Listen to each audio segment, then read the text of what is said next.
Assalamualaikum warahmatullahi wabarakatuh. Bismillahirrahmanirrahim. Alhamdulillahi rabbil alamin. Wa bihi nasta'inu ala umurid dunya waddin. Wassalatu wassalamu ala syarafil anbiya'i wal mursalin Sayyidina wa habibina wa syafi'ina wa qurrati a'yunina wa maulana Muhammadin wa ala alihi wa ashabihi wa dzurriyyatihi ajma'in, amma ba'du. Ashhadu an la ilaha illallah wa ashhadu anna Muhammadar Rasulullah wa ufawwidu amri ilallah. Innallaha basirum bil ibad. Hasbiyallahu la ilaha illa huwa alaihi tawakkaltu wa huwa rabbul arsyil azim. Qala Allah ta'ala fi kitabihil karim hikayatan an nabiyillahi Musa alaihi salam. Rabbi syrah li sadri wa yassir li amri wahlul 'uqdatam min lisani yafqahu qawli. Para alim, para asatid, para asatidah, para bapak dan ibu sekalian, hafizani wa hafizakumullah, wabil khusus segenap pengurus Masjid Asy-Syuhada, yang semoga pengurusnya dan jamaahnya selalu dalam naungan rahmat, barokah, perlindungan serta bimbingan Allah Subhanahu wa ta'ala. Amin, Allahumma amin, insyaallah. Allahumma inna nas'aluka ilman nafi'ah wa rizqan thayyibah wa amalan mutaqabbalah wa fatahallahu lana futuhal arifin. Allahumma inna na'udzubika min ilmin la yanfa' wa amalin la yurfa' wa qalbin la yakhsha' wa du'a'i la yusma'. Allahumma ati anfusana taqwaha wa zakkiha anta khairu man zakkaha anta waliyuha wa maulaha. Allahumma barik lana fi sya'bana wa ballighna ramadana. Amin, Allahumma amin, insyaallah. Masih melanjutkan kajian kita, insyaallah. Kajian kita kitab At-Tadhkirah karya Al-Imam Al-Qurtubi rahimahullah rahmatan wasi'ah wa rahimallahu lama al-muslimin. Qala al-muallif rahimahullahu ta'ala wa nafa'ana bihi wa bi'ulumihi fid dharain, amin. Bismillahirrahmanirrahim. Babu ma yatba'ul mayyita ila qabrihi wa ba'da mautihi wa ma yabqa ma'ahu fihi. Bab menerangkan tentang apa saja yang mengikuti mayit ke kuburannya dan setelah kematiannya, dan apa-apa yang tersisa atau yang menetap bersamanya di dalam alam kuburnya. Jadi bab ini akan membahas tentang apa-apa saja yang menemani orang saat diberangkatkan ke kuburannya dan yang menemani dia setelah kematiannya, dan apa-apa yang menetap bersamanya di dalam alam kuburnya itu. Muslimun, Imam Muslim meriwayatkan sebuah hadis an Anas bin Malikin, dari Anas ibn Malik radhiyallahu anhu.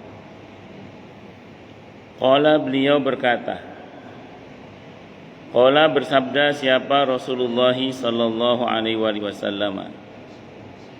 Apa sabda beliau? Yatba'ul mayyita salasun, akan mengikuti orang yang sudah mati itu 3 hal. Fayarji'u isnani, maka pulang yang 2, wa yabqa wahidun, dan menetap yang 1. Jadi 2 pulang, 1 menetap. Yatba'uhu ahluhu. Yang pertama keluarganya yang mengikuti. Yang kedua wa maluhu dan hartanya. Yang ketiga wa amaluhu dan amalnya. Fayarji'u ahluhu wa maluhu. Maka pulanglah keluarga dan hartanya. Wa yabqa amaluhu dan yang menetap adalah amalnya. Hadisnya bahkan muttafaqun alaih Bukhari Muslim. Tidak hanya hadis sahih Muslim, tapi bahkan ini hadisnya muttafaqun alaih Bukhari Muslim. Jadi ketika seseorang meninggal dunia dan jenazahnya dibawa ke kuburan, pada saat itu ada 3 yang membersamainya. 2 kembali, 1 menetap. Yang pertama yang kembali itu pertama adalah keluarganya, yang kedua hartanya, yang ketiga amalnya. 2 kembali, keluarga dan harta, yang menetap adalah amal. Sebenarnya keluarga memang kembali, tapi kebaikan kita kepada keluarga tidak kembali, menetap membersamai kita. Jadi fisik keluarga memang kembali, karena nggak ada yang mau ikut di situ kan, pasti pulang. Tapi amal kita kepada keluarga, kebaikan kita kepada keluarga, berbuat baik kita kepada keluarga, itu tidak kembali, itu menetap. Dan berbuat baik pada keluarga ini termasuk kebaikan yang diprioritaskan. Jadi berbuat baik pada keluarga ini termasuk yang diprioritaskan. Di samping punya nilai kebaikan, juga punya nilai silaturahim. Itulah kenapa di dalam kitab Riyadhus Shalihin di bab yang ke-36 itu ada bab yang kurang lebih bunyinya itu infak kepada karib kerabat pahalanya lebih besar daripada infak fisabilillah. Di situ ada dikutip riwayat, karena kalau berbuat baik pada keluarga itu punya 2 nilai. Pertama nilai sedekah, yang kedua nilai silaturahim. Dimana kalau kita bersilaturahim dilapangkan rizkinya dan dipanjangkan umurnya. Dan orang yang menyambung rahim, menyambung rahmat, disambung kepadanya rahmat Allah. Yang memutus rahim, diputus rahmat Allah darinya. Sampai Nabi mewanti-wanti dalam hadis Bukhari diantaranya, la yadkhulul jannata qati'ur rahim. Tidaklah masuk surga orang yang memutus rahim. Semoga kita termasuk orang-orang yang tidak memutus rahim, dan semoga kita termasuk orang-orang yang semangat untuk menyambung rahim. Amin. Allahumma amin. Insyaallah, mudah-mudahan. Kenapa kok kemudian berbuat baik pada keluarga termasuk prioritas? Karena Allah yang berfirman dalam Al-Quran, diantaranya di surah An-Nisa ayat 36. Ayat ini sering dipakai oleh para ulama sebagai dalil dalam pembahasan fikih aulawiyat, fikih prioritas. Ya, ini saya ulang, ini penting, walaupun nanti fisik keluarga kita kembali saat mengantar kita sebagai jenazah ke kuburan, tapi amal kita kepada keluarga enggak kembali. Dan ini pahalanya sangat besar sekali.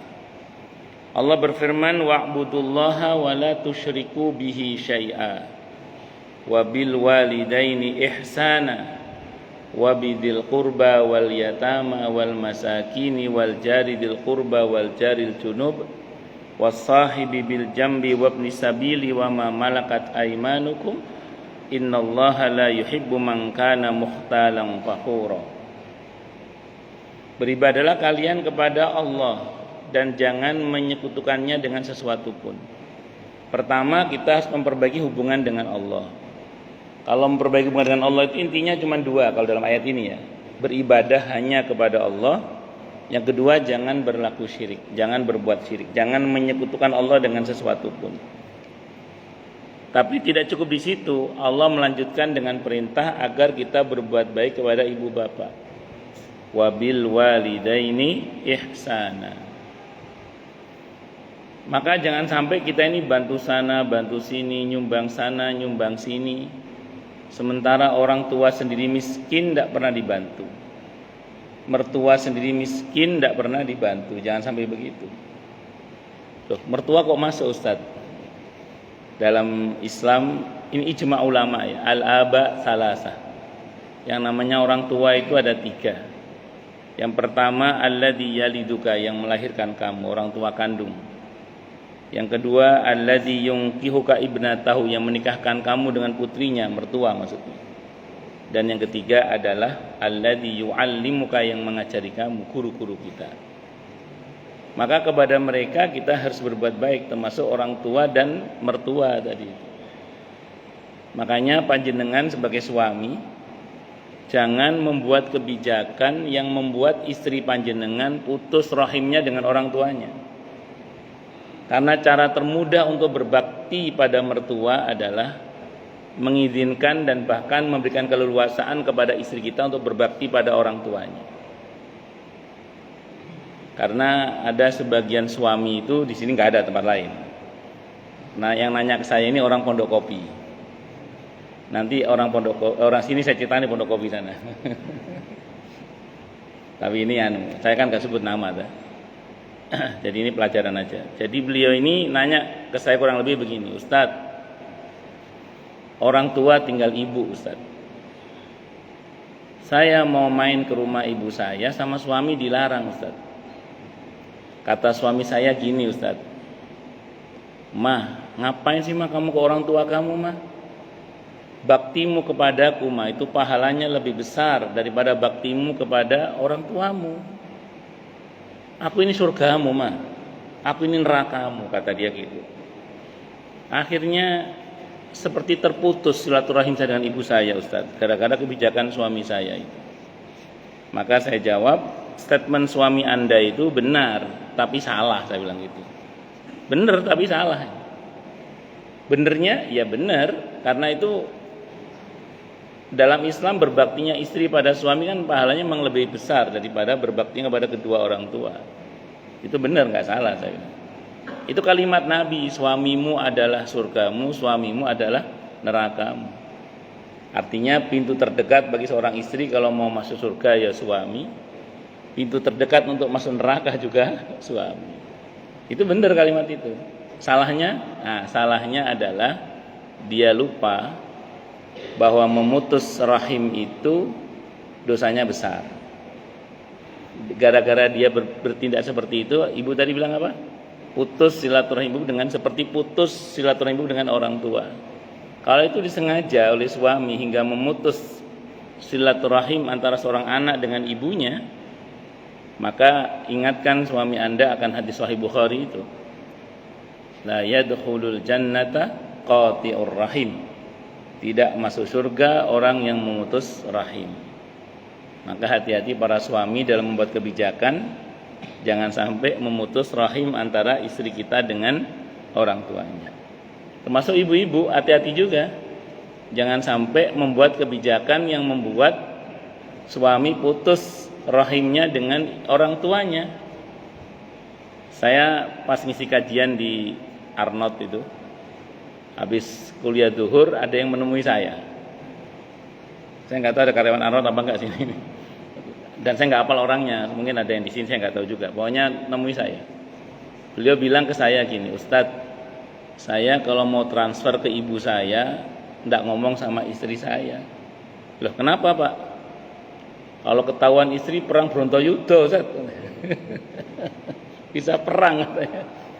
Wah, kasihan istri bapak itu, saya bilang gitu. Kasihan istri bapak itu. Loh, kok kasihan Ustaz? Iya, kasihan. Dia nggak paham bahwa berbaktinya suami kepada orang tuanya itu membuka keran-keran barokah. Dan jangan sampai suami istri Anda itu memutus rahim Anda dengan ibu Anda. Karena kalau itu terjadi, kasihan istri Anda lagi itu. Karena la yadkhulul jannata qati'ur rahim. Tidaklah masuk surga orang yang memutus rahim itu. Hati-hati nggih. Nah, itu yang pertama wabil walidaini ihsana. Ini orang tuanya Ustaz Umam baru kemarin meninggal, dan kita doakan semoga Allah rahmati beliau dengan rahmatnya yang maha luas dan diletakkan di dalam surganya, dan kuburnya Allah jadikan raudhah miryadil jannah. Semoga ruh beliau Allah ta'ala di illiyin. Amin. Allahumma amin insyaallah. Jadi singkat kata singkat cerita, ini pertama wabil walidaini ihsana. Wabidil qurba, karib kerabat. Karib kerabat ini ada yang bin nasab, ada yang bisabab. Kalau yang bin nasab yang hubungan darah, paman, bibi, pak alik, bulik, pak de, bude, dan seterusnya itulah. Itu karib kerabat. Saudara kandung termasuk. Nah, terus kemudian ada yang bin nasab, sebab ada yang bisabab, sebab pernikahan. Istri kita mungkin tadinya orang lain. Karena kita menikah, maka menjadi bagian dari kerabat kita. Bahkan di antara hikmatut tasyri' pernikahan itu adalah menyambung rahim. Sebagaimana firman Allah di surah An-Nisa ayat 1 itu, alladzi tasaaluna bihi wal arham. Jadi nyambung rahim juga itu. Nah, maka kerabatnya istri yang tadinya bukan kerabat kita menjadi kerabat kita. Maka berbuat baik kepada kerabat yang bin nasab maupun bisabab ini termasuk dalam kategori yang diutamakan. Maka jangan sampai kita ini bantu sana, bantu sini, nyumbang sana, nyumbang sini. Sementara kakak sendiri miskin, adik sendiri miskin, tidak pernah dibantu. Atau kalau nyumbang masjid rajin, sama teman-teman dermawan, sama anak istri pelit banget. Di sini nggak ada tempat lain gitu. Allahu Akbar. Saya berkata begini karena ada kasusnya memang. Jadi pernah ada orang yang konsultasi itu, suaminya ini kalau ada rumah yatim mana datang ke rumahnya, gampang keluarnya duit itu. Gampang keluarnya. Tapi ke istrinya poli pakai dal. Terus kemudian ke orang ibunya dan kakak perempuannya juga poli ke orang tua dan kakak perempuan, padahal tidak mampu orang tuanya. Tapi kalau untuk nyumbang anak yatim tuh brol-brolan. Naudzubillahi minasyarri dzalik. Ini orang seperti ini sibuk dengan yang utama, dia tinggalkan yang lebih utama. Kalau orang Jawa bilang nguber uceng kelangan delek. Ngejar ikan kecil, kehilangan ikan yang lebih besar. Nyumbang anak yatim, masjid, musola, majlis itu bagus, utama. Tapi kepada istri, kepada anak, kepada karib kerabat itu jauh lebih utama. Tapi bukan berarti terus kita tumpahkan semuanya di karib kerabat, terus tidak investasi di masjid, jangan begitu juga. Tetap kita berbuat baik yang sifatnya untuk investasi akhirat kita. Tapi kepada karib kerabat itu juga harus sangat diutamakan. Itu maksudnya. Tapi memang ring satu ini orang tua sama karib kerabat. Ini cobaannya, godaannya memang tidak ringan. Karena ini pahalanya besar sekali. Berbakti pada orang tua jangan tanya bagaimana pahalanya. Itu luar biasa. Sebagaimana durhaka orang tua, dosanya juga sangat luar biasa, termasuk dosa yang membinasakan. Nah, terus kemudian kalau kita perhatikan lagi, pada karib kerabat punya dua nilai tadi kan, rahim, nyambung rahim sama pahala sedekah itu atau berbuat baik itu sendiri. Ini pahala yang sangat besar sekali. Maka setan yang gua play itu pasti akan berusaha untuk kita itu jangan sampai berbuat baik kepada ring satu ini. Dan cobaannya macam-macam. Tidak sedikit di antara anak itu diuji oleh Allah, di mana anak itu sangat berbakti pada orang tuanya, tapi orang tuanya nggak pernah nganggep baktinya. Sampai beberapa jamaah itu cerita ke saya sampai kasihan sama suami saya, Ustadz. Saya sampai kasihan sama suami saya. Begitu berbaktinya kepada ibunya, tapi baktinya nggak pernah dianggap. Justru anak yang agak-agak nakal malah disayang, itu ya ada begitu. Sing rada moroti duwite wong tua malah disayang. Sing Yang berbakti malah gak dianggap. Ya wonten. Allahu Akbar. Demikian juga kadang saudara juga begitu. Saya punya jamaah itu diuji oleh Allah punya adik laki-laki yang terjangkit penyakit muales, nggak mau usaha. Akhirnya kakak-kakaknya sepakat, wis anu ae, suruh nikah aja. Siapa tahu nanti kalau nikah dia mau kerja. Dinikahkan sama kakak-kakaknya. Ternyata masih muales juga. Akhirnya suruh punya anak. Siapa tahu kalau punya anak nanti mau bekerja. Punya anak masih muales juga. Akhirnya kakak-kakaknya sepakat, wis ngene wis patungan tiap bulan ngasih adik laki-laki ini. Patungan tiap bulan. Karena gimana? Enggak ada mantan saudara kan enggak ada. Yes. Mau enggak mau akhirnya untungnya kakak-kakaknya punya kesadaran begitu. Nah, suatu saat yang jamaah saya ini karena ada keperluan, bulan itu enggak bantu dulu. Jadi karena punya keperluan bulan yang tertentu, beliau enggak mau enggak bantu dulu. Izin di grup keluarga itu. Aku bulan ini enggak transfer dulu ya, karena aku lagi ada keperluan. Belum bisa bantu. Itu bertahun-tahun dibantu adiknya itu. Kakaknya ngomong bulan itu enggak bisa kirim gara-gara ada keperluan. Wah, habis diwelek-elek kakak itu. Entek ngamek kurang balik, pokoknya istilahnya itu musim kemarau setahun habis oleh hujan sehari. Dilupakan semua kebaikan. Wah, apa enggak berdedek ini? Itu kan kalau enggak kuat-kuat, wes mau putus saya enggak tanggap sebagai adikku belah. Enggak bisa kita ngomong kayak gitu kan. Mau enggak mau tetap berbuat baik. Yang berdedek janjane. Tapi tetap harus baik. Yaitu perintah agama. Abu Lahab itu yang menuding Nabi sambil mengatakan tabballaka ya Muhammad, turun tabbat yada abi lahabi wa tab, membalas tudingannya Abu Lahab itu saya baca dalam sirah. Saya pernah ngaji sirah itu. Setelah turun surah Al-Lahab itu tidak kurang dari 200 kali Nabi itu SAW mendatangi Abu Lahab itu. Tidak kurang dari 200 kali coba dalam sirah itu. Ya, sempat ada yang ngitung juga itu. Saking semangatnya silaturahimnya Nabi kita Muhammad sallallahu alaihi wasallam. Dalam hadis Sahih Bukhari itu beliau mengatakan, Nabi mengatakan wakamakal, bukanlah menyambung rahim itu orang yang membalas kunjungan dan hadiah. Tapi menyambung rahim itu adalah ketika kita memperbaiki hubungan dengan keluarga yang memperburuk hubungan dengan kita gitu. Dan ini enak ngomongnya aja, ini kadang prakteknya sulit pakai dal gitu. Tapi memang karena pahalanya besar itu. Ya tadi bikin berdedek tadi itu. Kadang bikin berdedek tadi itu. Tapi ya itulah perintah agama yang mesti kita taat. Ya paling enggak kita jangan menjadi yang memutus lah. Bahwa kita diputus itu terserah mereka. Yang penting kita jangan diputus. Jangan kita yang memutus. Soal berantem yang penting kita jangan berantemin. Diberantemin ya itu terserah lah. Yang penting kita jangan berantem. Itu seperti itu. Terus wabidil qurba wal yatama, baru anak-anak yatim, wal masakin, orang-orang miskin, wal jaridil qurba wal jaril junub, tetangga dekat dan tetangga jauh, wasahibi bil jambi, teman sejawat, wabni sabil, dan orang dalam perjalanan yang kehabisan bekal, wama malakat aimanukum, wal dulu budak sekarang pembantu lah. Itu diperhatikan. Terus Allah puncai setelah kita bantu sana bantu sini, nyumbang sana nyumbang sini, berbuat baik sana berbuat baik sini, Allah puncai di ayat itu dengan pernyataan innallaha la yuhibbu man kana mukhtalan fakhura. Allah tidak menyukai orang-orang yang sombong dan yang suka membanggakan diri. Maksudnya apa?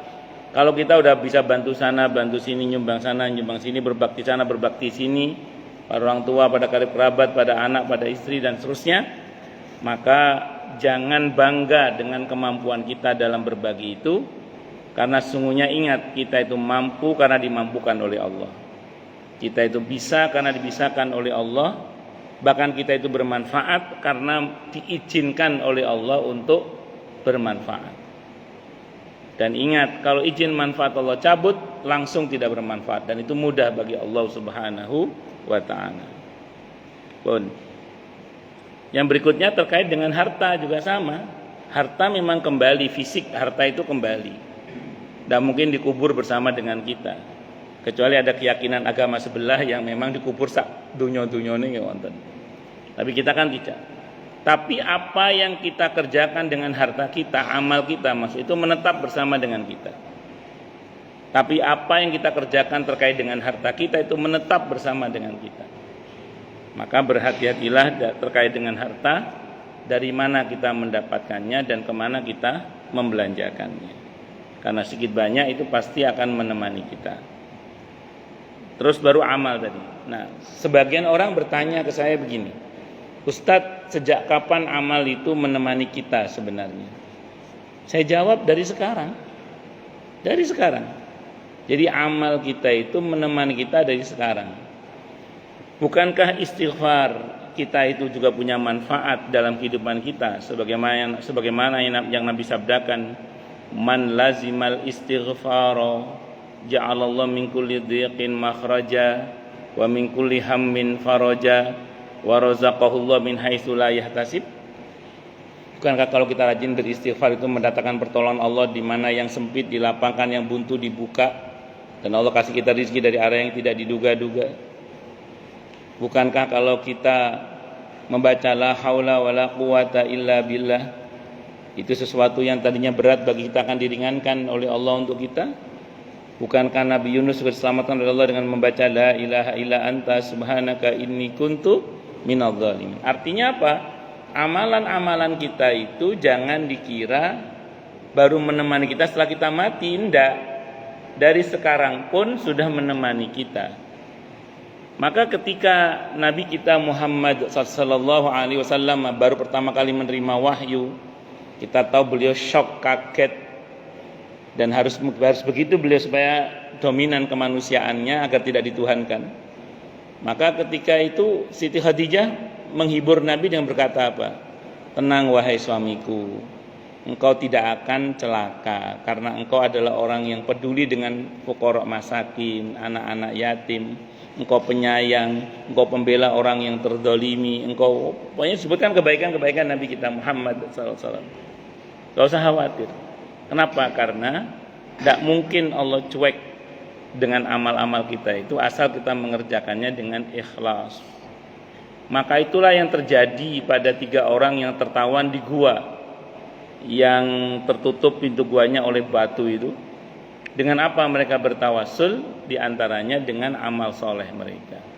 Tapi tawasulnya tetap dengan bahasa yang merendah, bukan bahasa yang narsis loh ya.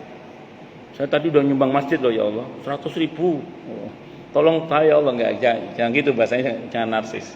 Bahasanya merendah. 3 orang itu merendah bahasanya. Ya Allah, hamba punya orang tua yang intinya beliau berbakti sama orang tuanya. Ya Allah, sekiranya apa yang hamba lakukan pada orang tua hamba itu ikhlas karena engkau ya Allah, tolong buka, geser batu ini, digeser. Satu lagi berdoa, ya Allah, hamba punya pembantu bla bla. Intinya dia berbuat baik pada pembantu itu, dan pembantu itu enggak tahu terima kasih.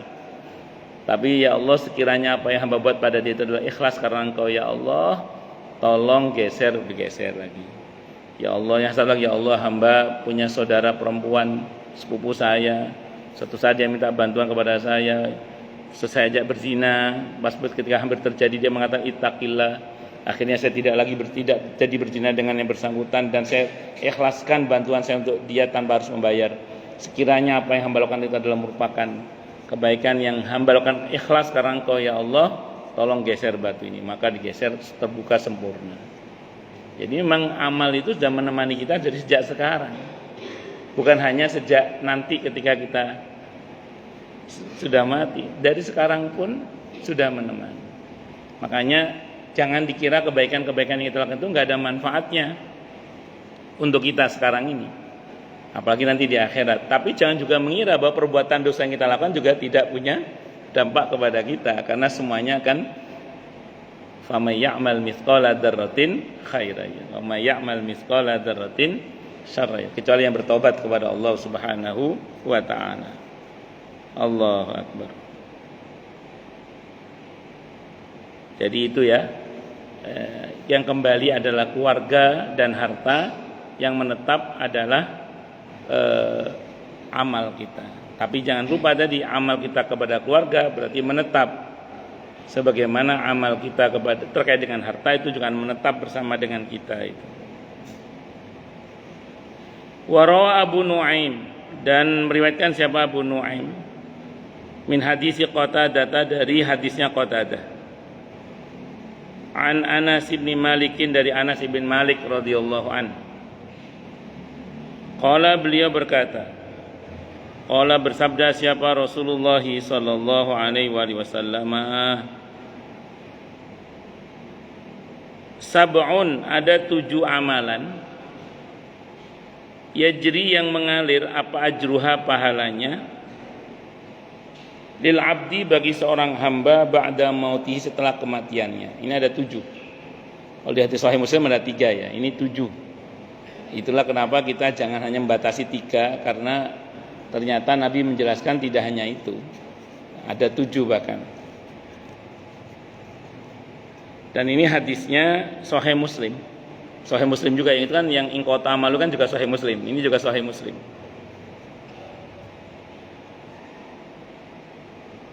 Wa huwa fi qabri, sementara dia berada di kuburnya. Ada 7 amalan yang kalau kita kerjakan maka pahalanya terus mengalir untuk kita walaupun kita sudah berada di kuburan.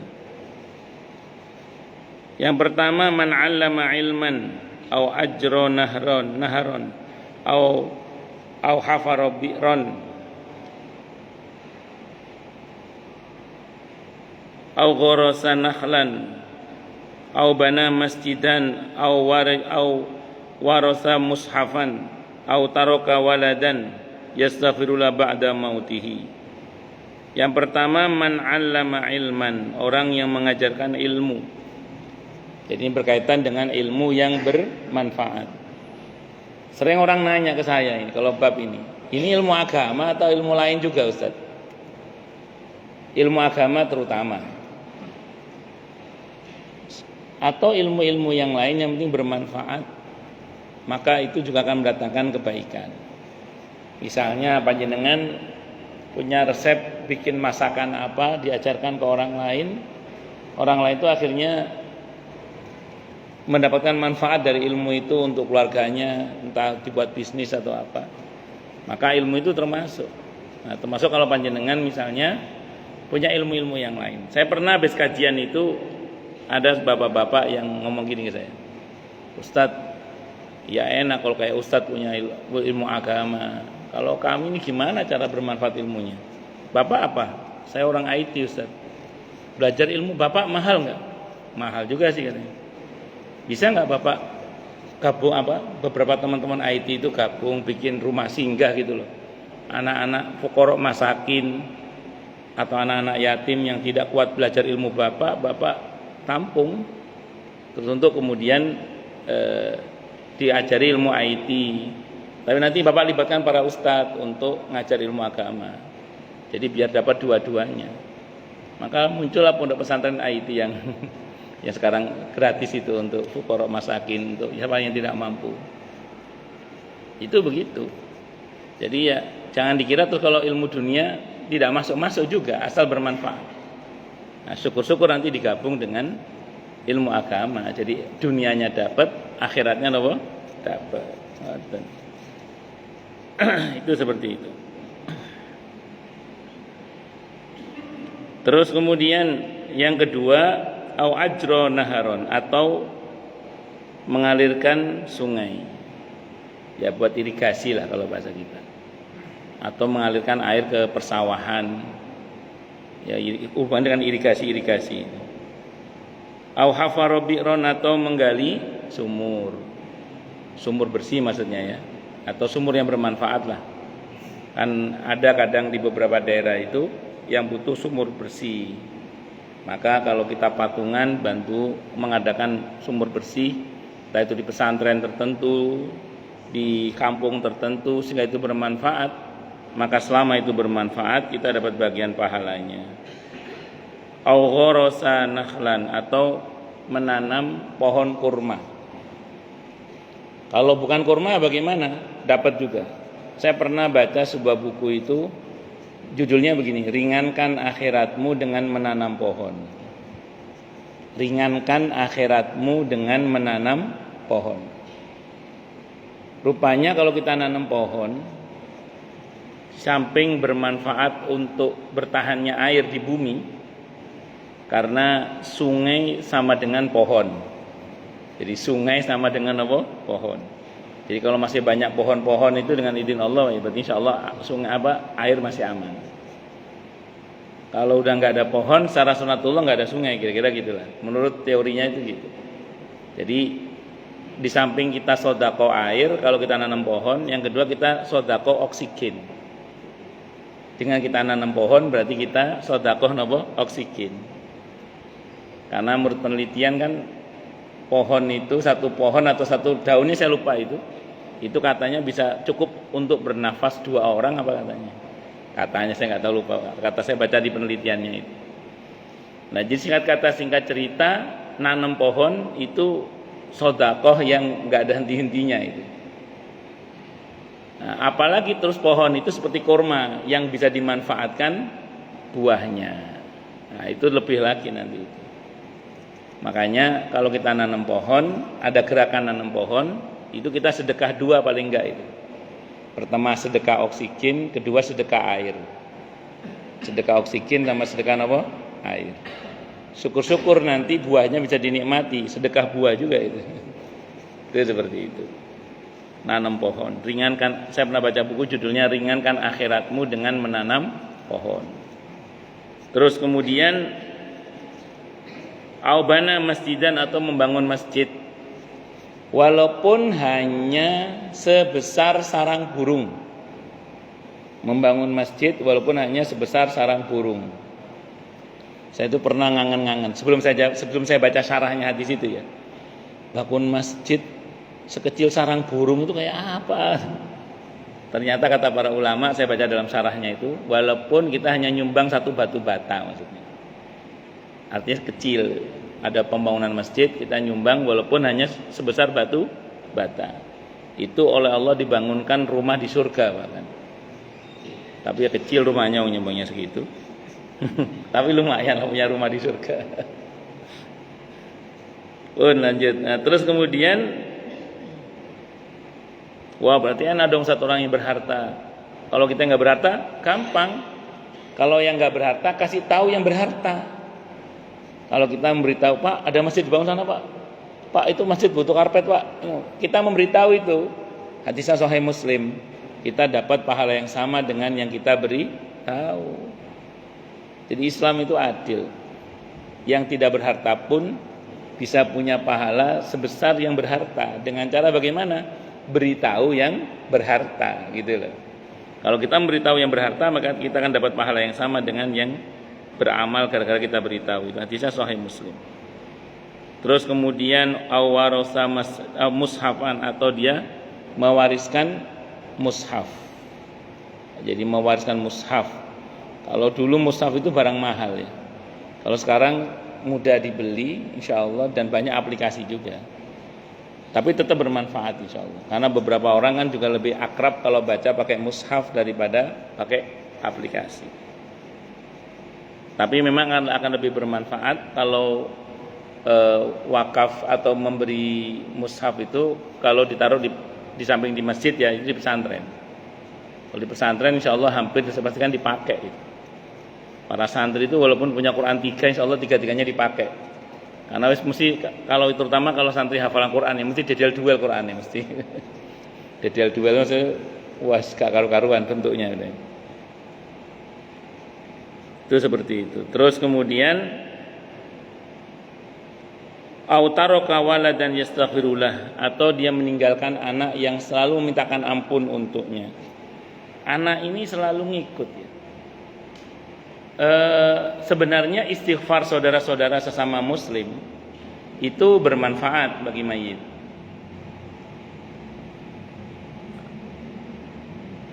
Al-Hasyr ya, ayat 10, Rabbana ighfir lana wa li ikhwanina alladhina sabaquna bil iman wa la taj'al fi qulubina ghillan lil ladzina amanu rabbana innaka ra'ufur rahim. Jadi bermanfaat. Termasuk di surah Muhammad ayat 19 itu. Ada perintah dari Allah agar kita mintakan ampun untuk dosa-dosa kita dan dosa-dosa muslimin muslimat. Artinya bermanfaat. Cuman yang paling ditunggu oleh orang tua itu adalah istighfar anaknya. Yang paling ditunggu itu. Di kitab ini nanti diterangkan bagaimana kemudian ada orang tua itu yang dilapangkan kuburnya oleh Allah hingga laksana istana. Hadisnya riwayat At-Tirmidzi, hadis qudsi, hadisnya sahih. Itu dia bertanya, "Ya Allah, kubur saya tadinya sempit, sekarang melapang." Kata Allah, "Apa? Ini karena istighfar anak-anakmu yang soleh." Jadi secara khusus itu anak ini diulang-ulang disebut dalam banyak riwayat. Terus kemudian ada seorang yang akan dipukul oleh malaikat nggak jadi. Kata orang itu, "Kenapa engkau nggak jadi mukul saya?" Kata malaikat, "Bagaimana saya pukul kamu sementara anakmu di atas bumi sana terus mendoakan kamu?" Nggak jadi lagi. Lalu bagaimana dengan yang nggak punya anak, Ustadz? Bersyukurlah pada Allah. Nabi menyebut kata walad. Walad itu bisa anak kandung, bisa bukan anak kandung, tapi seperti anak kita. Entah anak asuh, entah anak angkat, apa anak didik. Jadi walad itu bisa pengertiannya tidak hanya anak kandung. Andaikan Nabi menyebut ibnun, nggak ada pilihan itu. Ibnun itu anak kandung, nggak ada pilihan. Oh, kasihan itu yang nggak punya anak itu. Untungnya Nabi menyebut kata walad. Walad itu bisa anak kandung, bisa bukan anak kandung. Itu kalau walad. Makanya bagi yang anaknya sedikit, berbanyak anak kandung, anak asuhnya. Atau anak didik, atau anak angkat, atau memperbanyak anak tiri. Terserah jenengan lah itu kalau itu. Itu istilah yang penting anak. Yastaghfirullahu ba'da mauti, anak-anak yang peduli mendoakan ampunan untuknya setelah kematiannya. Hadza hadisun gharibun min hadisi Qatadah. Ini hadisnya gharib, tapi ini hadisnya sahih Muslim. Dari hadis Qatadah, tafarrada bihi Abu Nuaim. Dari jalur Abu Nuaim ya yang gharib. An Abdurrahman, dari Abdurrahman ibn Hani An-Nakhai anil Azrami, dari Al-Azrami Muhammad ibn Abdullah an Qatadah, dari Qatadah. Wa kharajahu al-Imam Abu Abdullah Muhammad ibn Yazid ibn Majah al-Quzawaini fi sunanihi min hadis Zuhri. Hadatsani Abu Abdullah al-Aghar, telah menceritakan kepadaku Abu Abdullah al-Aghar an Abi Hurairah, dari Abi Hurairah radhiyallahu anhu, qala, beliau berkata, qala, bersabda siapa Rasulullah SAW. Insyaallah ini kita bahas di pertemuan yang akan datang. Wallahu alam bisawab. Monggo silakan yang mau tanya, protes, marah boleh silakan. Masalah atau masalah yang lain boleh, monggo kalau ada. Kalau nggak ada berarti jelas semua atau tidak jelas semua ya.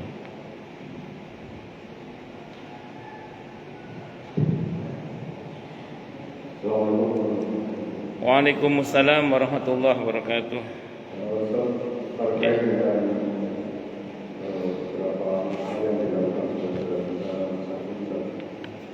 Ada sebagian saudara-saudara yang melaksanakan ibadah waktu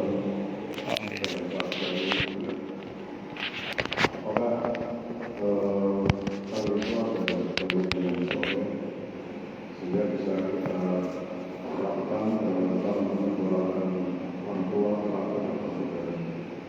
Mohon berkenan. Assalamualaikum warahmatullahi wabarakatuh. Waalaikumsalam warahmatullahi wabarakatuh.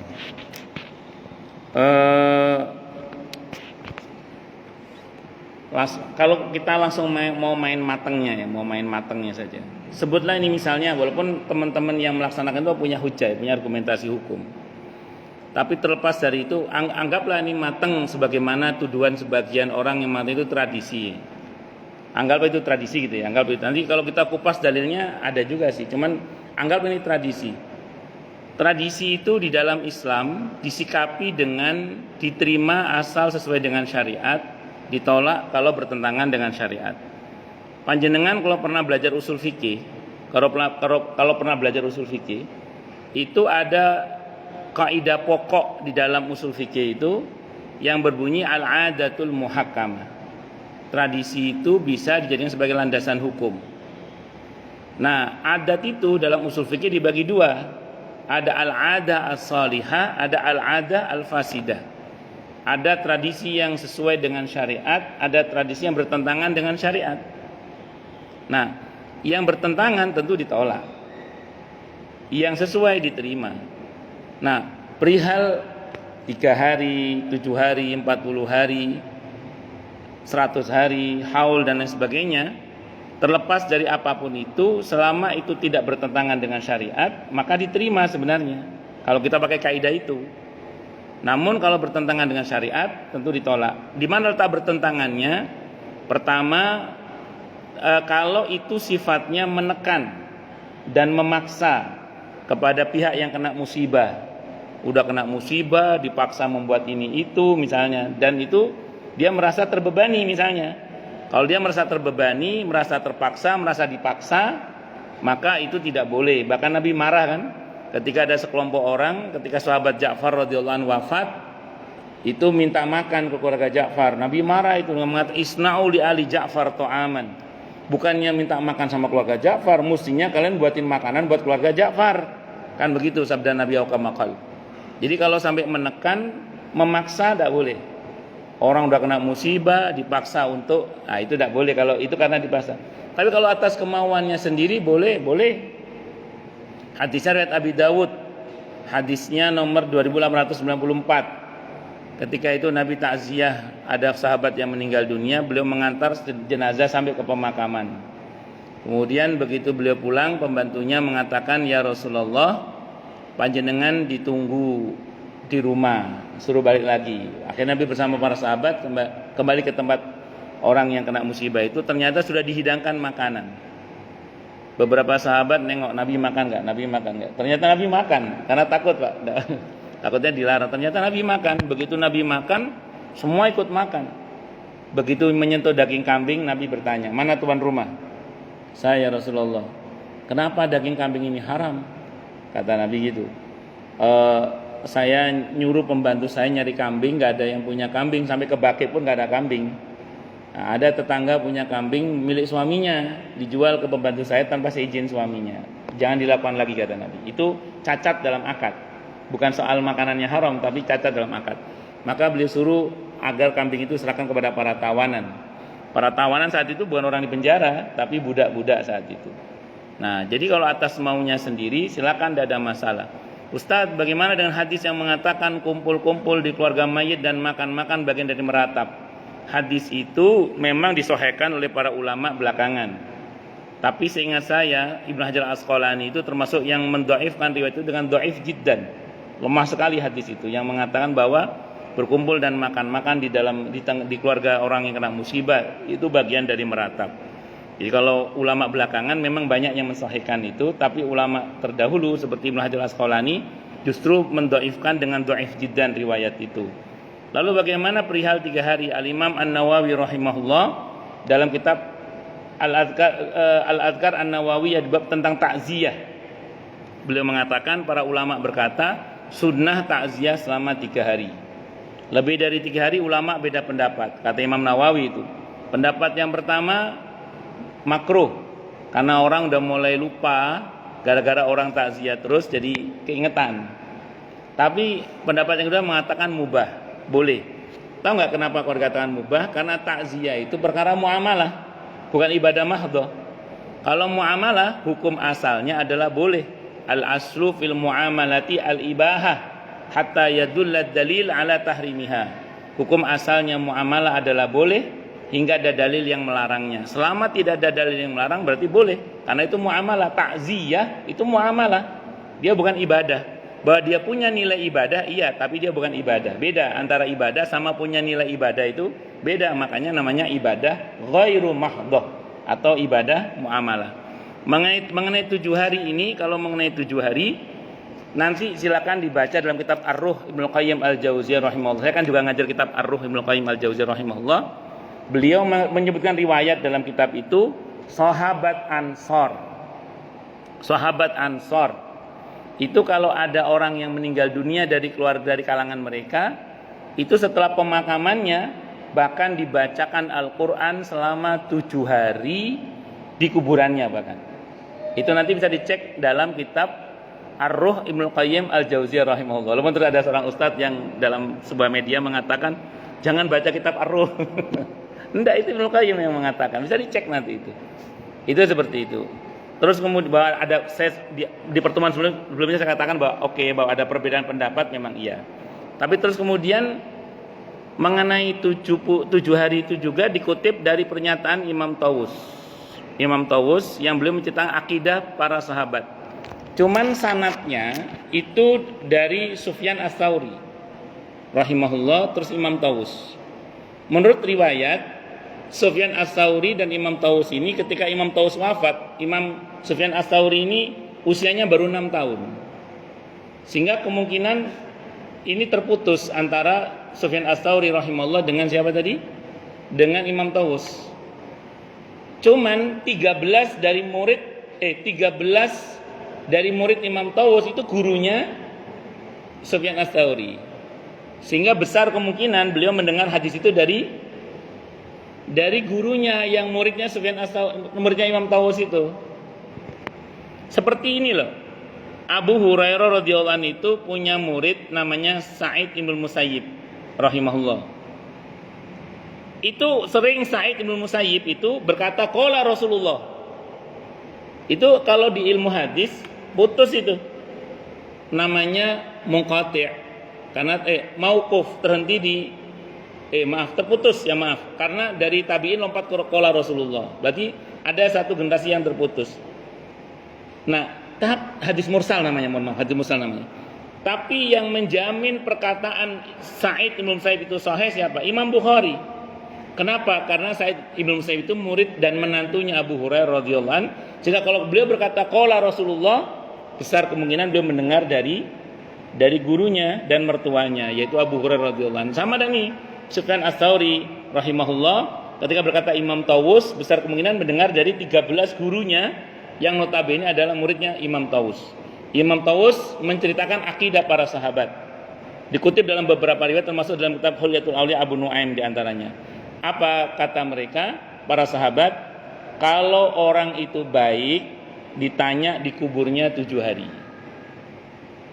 Maksimal 7 hari pertanyaan kubur. Kalau dia orang yang tidak baik ditanya di kuburnya 40 hari. Nah, berangkat dari situ, maka teringatlah akan perintah Nabi kan, mintakanlah ampun untuk saudara kalian, doakanlah untuk saudara kalian, karena mereka sedang ditanya. Maka karenanya kemudian selama ditanya selama 7 hari itu, sebagian kaum muslimin melakukannya. Bahkan ada yang sampai 40 hari karena khawatir nggak lulus sih yang 7 hari itu, misalnya. Saya ulang, itu kan soal ijtihadi. Dan ini perkara yang sudah berabad-abad muslimin berbeda. Kalau mau kita perdebatkan sampai kiamat kurang 2 hari juga nggak akan selesai. Yang penting jangan berantem gitu aja. Yang mau monggo dipelajari hujahnya, yang nggak mau ya dipelajari hujahnya, nggak ada masalah. Yang penting jangan berantem, itu aja pesan saya. Ini perdebatan seperti ini bukan 1-2 hari atau 1-2-3 kali, bahkan sampai detik ini pun sampai hari kiamat kurang 2 hari kayaknya masih akan debat terus. Itu aja sih yang mau saya dudukkan perkaranya ya. Selanjutnya terserah panjenengan. Saya pribadi itu ketika pernah diundang 100 hari saat itu, saya tanya ini atas maunya sendiri, kerelaan hati atau ada yang maksa ini? Kalau ada yang maksa dosa ini, saya bilang gitu. Yang maksa dosa. Karena sebelumnya beliau cerita, saya dipaksa saudara suami Ustaz. Dipaksa itu yang maksa dosa itu, saya bilang. Enggak boleh, saya bilang. Enggak boleh dipaksa. Kalau mau silahkan, enggak mau ya jangan dipaksa. Karena statusnya tadi itu. Jangan diwajibkan, kalau enggak wajib. Jangan dibilang sunnah Nabi kalau bukan sunnah Nabi. Ya sebenarnya mau pengen ngono ae. Ngaten Bang nggih. Wallahu a'lam bishawab. Mau yang lain silakan kalau ada. Cukup nggih? Oh ada, monggo silakan, monggo Pak, silakan.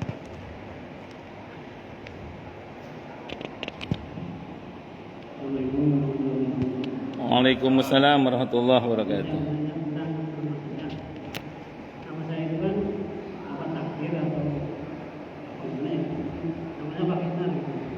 Namanya